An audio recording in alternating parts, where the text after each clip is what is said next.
piling mo ako'y mananahan,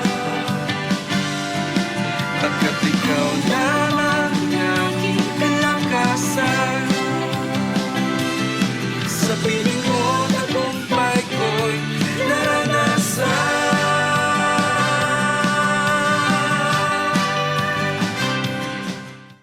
Magandang araw po sa ating lahat at welcome po sa ating programang Araw-Araw na Pagpapala. Tayo po muna ay manalangin. Aming Ama sa Langit, sa pangalan ni Jesus, sa oras na ito, samahan niyo po kami na magbulay-bulay ng iyong salita. At salamat po na ang iyong salita ay makapangyarihan at ito'y nagbabago ng aming buhay. Ito po ang aming dalangin sa pangalan ni Jesus. Amen, amen. So magandang araw po muli sa ating lahat. Ang pag-uusapan po natin ngayong umagang ito ay patungkol po sa alamin po natin ang kalooban ng Diyos, no? Kumbaga, knowing the will of God. So kapag tayo po ay nag-devotion, tayo po ay nagbulay-bulay sa salita ng Diyos, marami po tayo matutuklasan na kalooban ng Panginoong Hesus o yung mga kalooban ng Diyos na gusto niyang ipagawa sa atin. So ito po ay mga ilan-ilan lamang po, no? So bago po yan, basahin po muna natin ang Matthew chapter 7 verse 21. Hindi lahat ng tumatawag sa aking Panginoon, Panginoon, ay papasok sa kaharian ng langit, kundi ang mga taong sumusunod sa kalooban ng aking Amang nasa langit. So, maliwanag po na sinasabi po ng Biblia na hindi lahat ng tumatawag sa kanyang Panginoon, Panginoon, ay papasok sa kaharian ng langit. No, kahit na po ikaw ay laman ng simbahan, nandyan ka araw-araw sa simbahan, kung ikaw lang ay tumatawag lang sa Panginoon pag may kailangan ka, tumatawag lang sa Panginoon kapag may mga dumarating sa inyong hindi magandang sitwasyon, no? Kumbaga kilala mo lang siya, no? Magkaiba naman po ang kilala mo lang ang Panginoon sa kilala mo talaga ang Panginoong Hesus. Dapat dumating po tayo sa punto na kilala talaga natin ang ating Panginoong Hesus. Kilala talaga natin ang ating pinaglilingkuran. Amen po, dahil sabi po niya, ang makakapasok sa kanyang kaharian ay ang gumagawa lamang ng kanyang kalooban. No? So, alamin po natin, ano po ba ang kalooban ng Panginoong Hesus? Samahan niyo po ako makipagbuklat sa Romans chapter 12, verse 1 to 2.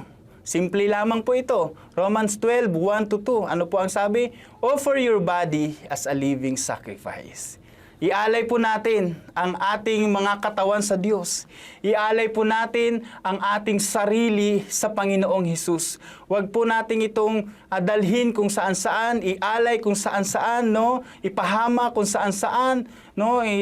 Winawalang hiya yung ating mga katawan, kundi ito po ay ialay lamang natin sa Diyos, dalhin natin sa harapan ng Panginoong Hesus. No, ito po ay ibigay natin bilang ating handog sa Kanya. Isa po yan sa kalooban ng ating Panginoong Hesus. Ano pa po ang nabanggit po? Do not be conformed to the pattern of this world. Huwag kang makiayon sa takbo ng mundong ito. Kung ang takbo ng mundong ito ay puro mga kasalanan, ang takbo ng mundong ito ay puro mga kawalang hiyaan sa Diyos, huwag tayong makiayon doon. No? Huwag tayong makisang-ayon. Mag-iba tayo ng ating takbo ng buhay. Kung sinasabi nila na walang Diyos marahil, hindi tayo ay manindigan na merong Diyos na handang tumulong sa atin. Huwag tayong basta-basta na lang makiayon sa sinasabi ng mundong ito, kundi tayo ay sumunod sa ating Panginoong Hesus. Ano pa po ang nabanggit?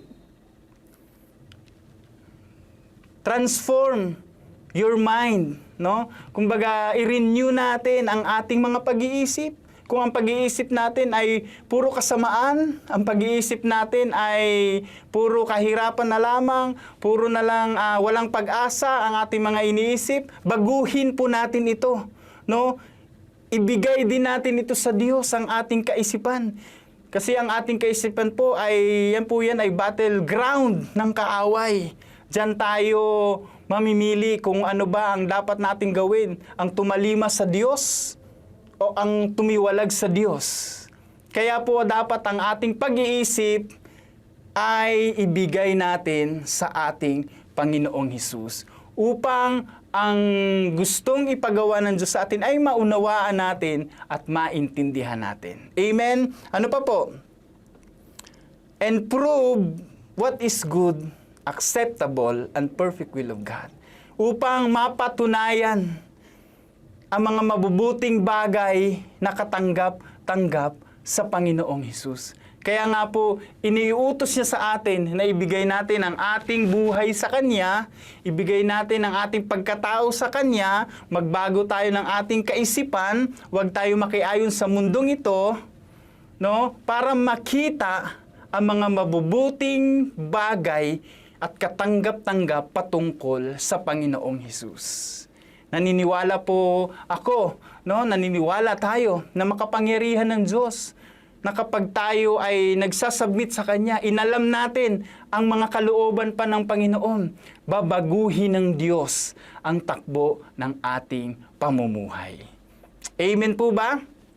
Amen, amen. So tayo po ay gumawa ng mga mabubuting bagay at kalugod-lugod, katanggap-tanggap sa Panginoon. Ano-ano ba yun? Yung pagbabasa ng salita ng Diyos. Yan po ay kalooban niya. No, ang mga pananalangin, no, kalooban ng Panginoon yan, ang pag-share ng Kanyang salita. Kaya mas mainam po, ito pong ating araw-araw na pagpapala ay ibahagi natin sa ating mga kapwa kung saan man tayo naroroon ngayon. Ito po ay ipahayag natin sa kanila at sabihin natin na napakabuti ng Diyos sa bawat isa sa atin. Yan po ay mabuti at katanggap-tanggap sa Panginoong Hesus. Alam ko naman po mga kapatid na kapag tayo po ay patuloy na nakikinig, patuloy na nagbabasa ng salita ng Diyos, ay makakatuklas pa tayo ng kalooban ng Panginoong Hesus. Marami pa po yan na kalooban ng Panginoon. At ito po ay masarap gawin na tayo ay tumatalima sa kagustuhan at alamin kung anuman ang kalooban ng ating Panginoong Hesus. Amen. At kapag yan po ay ginawa natin, ano po ang sabi ng Psalms 23 verse 3?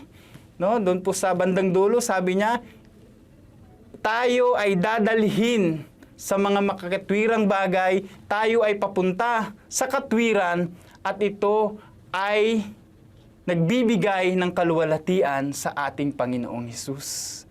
So kapag ginagawa natin, inalam natin ang kalooban ng Diyos, ito ay nakapagbibigay ng kaluwalhatian sa Kanyang pangalan. Nalulugod po ang ating Panginoong Hesus kapag tayo ay gumagawa ng Kanyang kalooban. Kaya nga po mga kapatid, no, dalangin ko na wag lang tayo basta tumawag lang sa Panginoon. Wag lang tayo basta tumingala na lang sa langit at tumingin lang at tumatawag lang, kundi mag-build tayo ng relasyon natin sa Diyos. Yung tipong kilalang-kilala natin ang ating pinaglilingkuran. Kilalang-kilala mo ang Panginoong Hesus sa buhay mo. Kahit saan ka man mapunta, pag kilala mo ang Diyos, ikaw ay panatag, ikaw ay panatag, ikaw ay merong peace of mind. Bakit? Kasi kilala natin ang ating Panginoong Hesus. Kilala mo talaga siya. Amen po ba? So nais ko pong dalhin ko kayo sa isang panalangin. Tayo po'y manalangin. Aming Ama sa Langit, sa pangalan ni Hesus, sa oras na ito, kami po ay nagpapasalamat na magawa nawa namin, O Diyos, ang iyong kalooban. Tulungan kami ng kapangyarihan ng Banal na Espiritu upang ang kalooban mo, O Diyos, ang maisagawa namin sa aming mga buhay. Maraming salamat po, Panginoon, na magpapatuloy kami sa buhay na ito hanggang sa iyong pagbabalik, O Diyos. Salamat po dahil, Panginoon, ginaguide mo kami kasama ng banal mong Espiritu. Ito ang aking dalangin sa pangalan ni Jesus. Amen, amen, amen. So maraming salamat po sa ating lahat. God bless po. naranasan.